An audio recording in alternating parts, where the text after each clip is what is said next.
धारय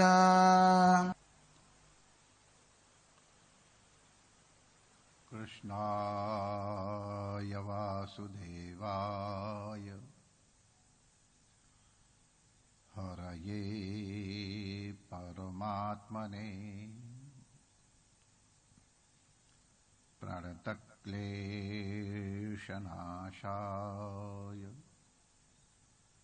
श्रीगोविन्दाय नमो नमः।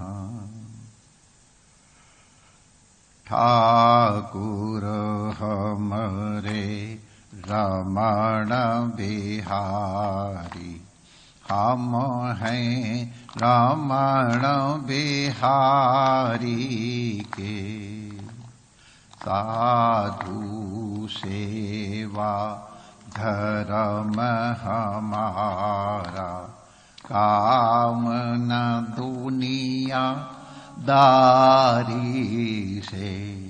कोई भला कहो चाहे बुरा कहो, हम हो चुके रमण बिहारी के।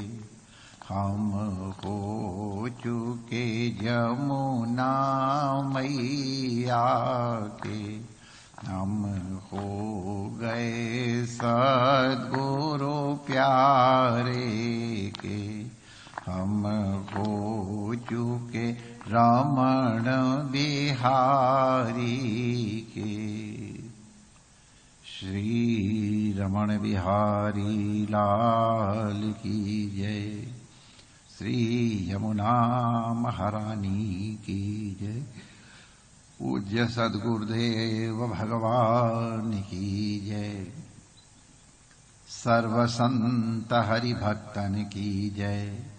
आज के आनंद की जय। जय जय श्री राधे श्याम।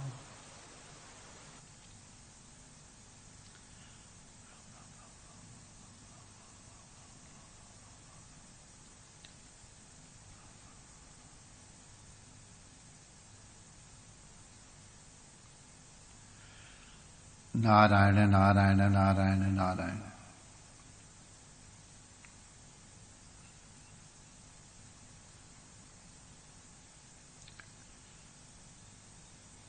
परंपरा रही है पहले कि जीवे दया,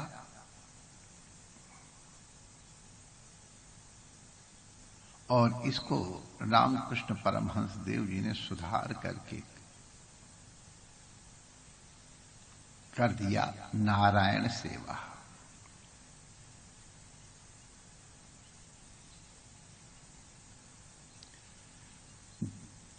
जिस किसी की हम सेवा कर सकें, वहां ये भाव नहीं आए कि हम इसके ऊपर कोई उपकार कर रहे हैं या इसकी किसी न्यूनता की अभिपूर्ति कर रहे हैं।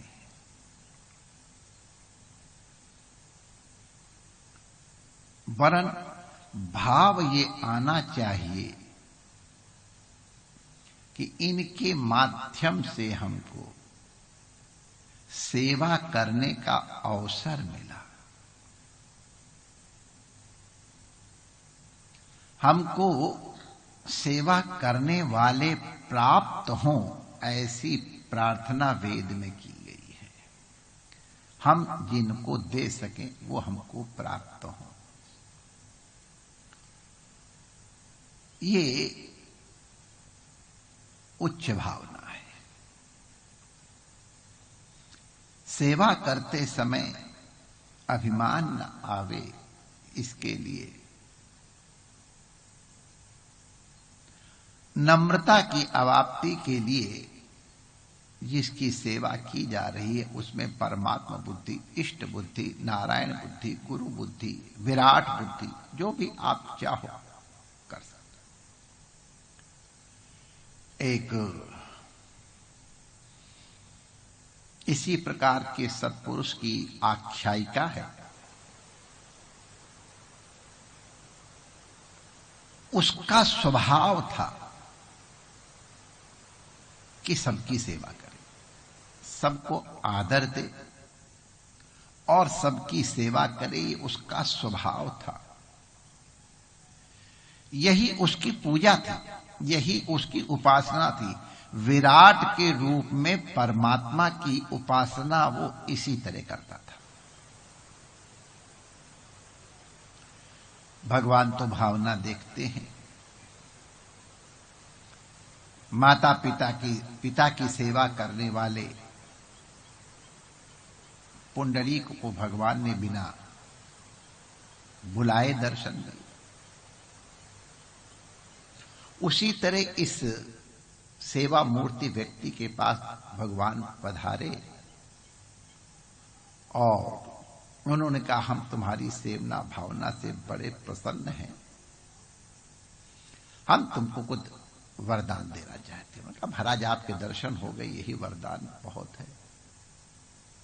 अच्छा ऐसा है, हम तुमको ये सामर्थ्य देते हैं कि तुम जिस किसी का स्पर्श कर लोगे वो रोग मुक्त हो जाएगा। तो उस व्यक्ति ने कहा, प्रभु ये सामर्थ्य तो कृपया आप अपने पास ही रखो।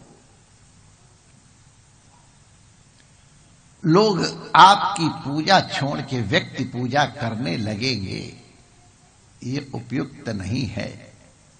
कृपा करके मुझे ये वरदान मत दीजिए।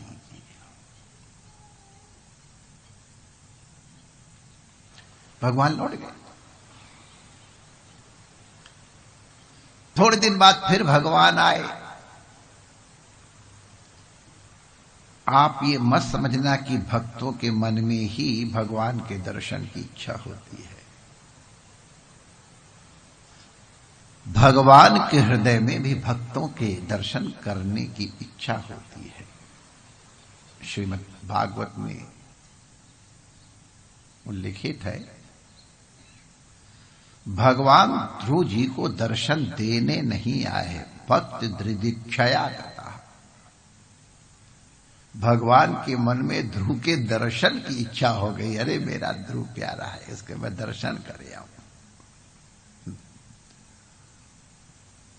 तो भगवान फिर कहा, भैया उस दिन तो तुमने हमसे रोग निवारण की सामर्थ्य का वरदान स्वीकार नहीं किया।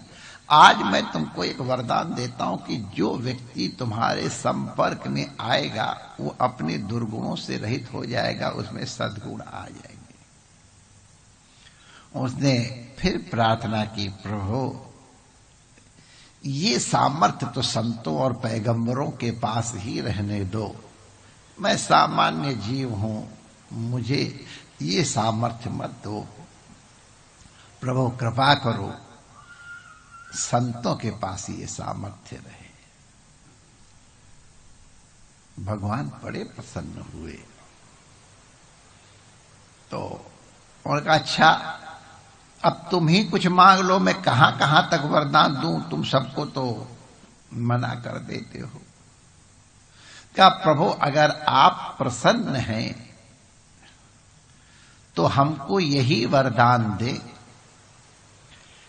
इस तन से या इस तन से उपार्जित जो कुछ भी है उस सबसे मैं विराट के रूप में जन जन की, जीव मात्र की सेवा करूं और ये सेवा करते समय मुझे अनुभव ही न हो कि मैं सेवा कर रहा हूं, स्वाभाविक रूप से हो, हमारे मन में अभिमान का लेश भी नहीं आए।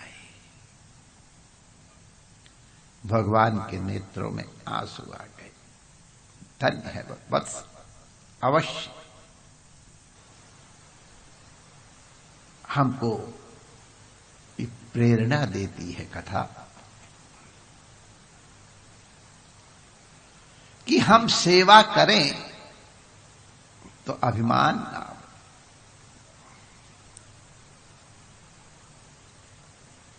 अगर हम सेवा तो मन अभिमान न आने दे। वैष्णव जन तो तेने कहिए जे पीर पराई जाने रे। पर दुखे उपकार करे तो ये मन अभिमान ना आने रहे। अभिमान पतन का बहुत विशिष्ट द्वार है। अन्य सारे दुर्गुण अभिमान के माध्यम से ही प्रविष्ट होते हैं। अपने में पुरुषत्व का अभिमान, अपने में सामर्थ्य का अभिमान, शारीरिक सामर्थ्य, विद्या का सामर्थ्य, धन सामर्थ्य, ये सब के सब अभिमान मूलक ही हैं। ये अभिमान जो कुछ पौरुष नरन में कृष्ण कृपा से हो जा। आचार्य चरण गोपाल विलास में आदेश देते हैं कि जो भी सामर्थ्य जीव में है वो श्री कृष्ण की दी हुई सामर्थ्य है। उन्हीं की सामर्थ्य से, उनकी ही कृपा से उनकी सेवा हो सके, यही प्रार्थना प्रभु चरणों में करनी चाहिए। परमात्मा आप सबका मंगल करे। जय श्री कृष्ण।